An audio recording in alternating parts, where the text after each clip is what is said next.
কয় স্যার কিভাবে শুকর আদায় করব বলে বুঝতে পারতেছি না। এই বাংলাদেশের যদি দুইটা মানুষ সুখী মানুষ হয় তার মধ্যে একটা আমি আব্দুল সালাম। আলহামদুলিল্লাহ বলেন না, আমি সুখী মানুষ আলহামদুলিল্লাহ। কয় তাহলে তুমি এত সুখী মানুষ তা ভ্যান চালাও, রিক্সা চালাও কেন? স্যারের ধারণা যে সুখী হতে হলে শিল্পপতি হওয়া লাগে, সুখী হতে হলে 10 তলা বাড়ির মালিক হওয়া লাগে, সুখী হতে হলে ব্যাংক ব্যালেন্স মোটা থাকা লাগে, সুখী হইতে হলে মার্সিডিজ গাড়ি লাগে, সুখী হইতে হলে পারাডো বাজারও গাড়ি লাগে। আরে রিক্সা চালানোওয়ালা সুখী হয় কি করে? তুমি সুখী মানুষ তা রিক্সা চালাও কি করে? তোমার ব্যাংক ব্যালেন্স? স্যার ব্যাংকে কোনো অ্যাকাউন্টই নাই। ব্যাংক ব্যালেন্স কি আছে? ব্যাংকে কোনো অ্যাকাউন্টই নাই। আরে তোমার গাড়ি বাড়ি? বাড়ি হলো একটা ভাড়া বাড়ি, এক রুমে থাকি। আরে রিক্সা খান শুধু আমার নিজস্ব। তারপরে এত সুখ? সুখের বিবরণ যদি স্যার সময় থাকে একটু কই। হ্যাঁ কও আব্দুল সালাম কও, তুমি কেমন সুখী আছো একটু কও। স্যার রিক্সা নিয়ে যখন সকালে বের হই সেই থেকে বলা শুরু করি। রিক্সা নিয়ে সকালে যখন বের হই, আমার বাচ্চাটারে নিয়ে আমি বের হই। বাচ্চাটারে নিয়ে আমি রিক্সায় বসে বাইরে আসার সময় আমার স্ত্রী গেট পর্যন্ত আসে, এসে আমাদেরকে বাইরে বের করে দিয়ে সালাম দিয়ে বিদায় দেয়। আর আমাদেরকে, আমরা যতক্ষণ পর্যন্ত বাঁকার দিকে না যাই সোজা রাস্তায় চলি। মানুষ যদি রাস্তায় না থাকে, আমার ওই বোরকা পরা অবস্থায় বাইরে এসে আমার দিক তাকায় থাকে। আমি অনেকদিন লক্ষ্য করেছি, আমার দিক যখন তাকায় তখন তার দু চোখ বেয়ে পানি পড়ে, কাঁদে, এটা আমি দেখছি। রাতের বেলা বাসায় গিয়ে যখন জিজ্ঞেস করি আমারে বিদায় দেওয়ার সময় তুমি কাঁদো কেন, তখন বলে যে আমি তো ঘরের মধ্যে থাকি, আমার কোনো পরিশ্রম নাই, ছায়া জায়গা থাকি, আমি ফ্যানের তলে থাকি, এখানে ঠান্ডা জায়গায় থাকি, কোনো পরিশ্রম করি না, 3 ওয়াক্ত 4টে রান্না করি, তা আপনারা এসে খেয়ে যান।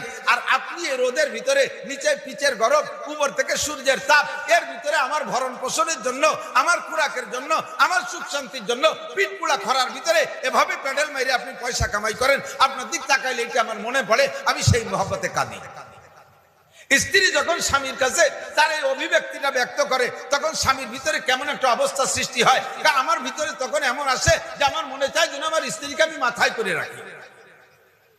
বিদায় নিয়ে আসি আমার ছেলেটাকে, পাশে মাদ্রাসা আছে, এখানে ভর্তি করে রেখে এরপরে আমি রাস্তায় গাড়ি চালাই।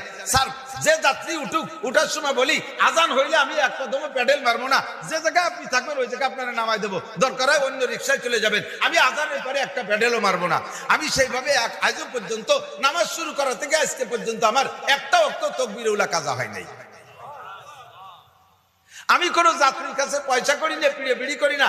আজকেও যেমন আপনার কাছে বলছে যা দেবেন, সব যাত্রীকে বলি যা দেবেন, তাতে কমও দেয় কেউ, আবার অনেক সময় বেশিও দেয়। আলহামদুলিল্লাহ আমার সাথীরা যারা ফাঁকি দিয়ে একটু দুকাবাজি করিয়া টাকা নেয়, এই বিল্ডিং এর ওই পাশে যাবে, শহর বইরে ঘুরে টুরে এনে সেই জায়গা নামে 150 টাকা।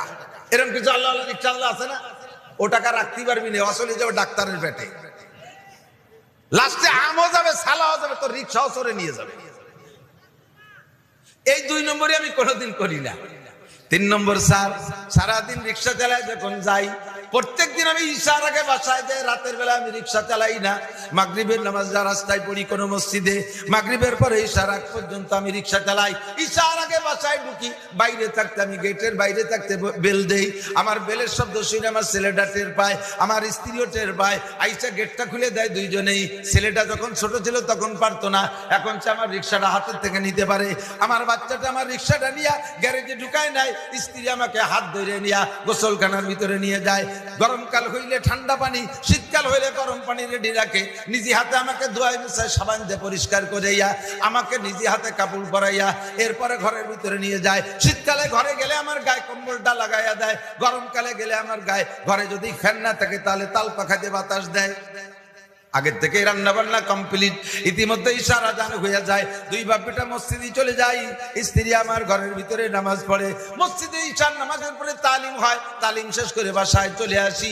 আসার পরে দেখি দস্তারখান, এক দস্তারখানে 3 জনে খানা খাই, স্ত্রীকে নিয়ে বাচ্চাটাকে নিয়ে এক দস্তারখানে 1 প্লেটে 3 জনে খানা খাই। আমার রাতের বেলা আমাদের খানা বড় ধরনের কোনো মাছ শাক কিনতে পারি না, বড় কিছু কিনতে পারি না, ছোট ছোট মাছ আর শাক পাতা যাই কিনি, প্রত্যেক রাতের খানা আমার কাছে রমজান মাসের ইফতারির মতো মজা লাগে।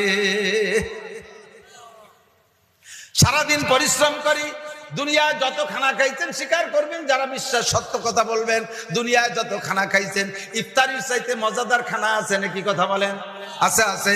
ইফতারিতে যা খান, ডাউল চাউল খিচুড়ি মেচড়ি যা খান, একেবারে প্রত্যেকটা লুকমাই মজা লাগে।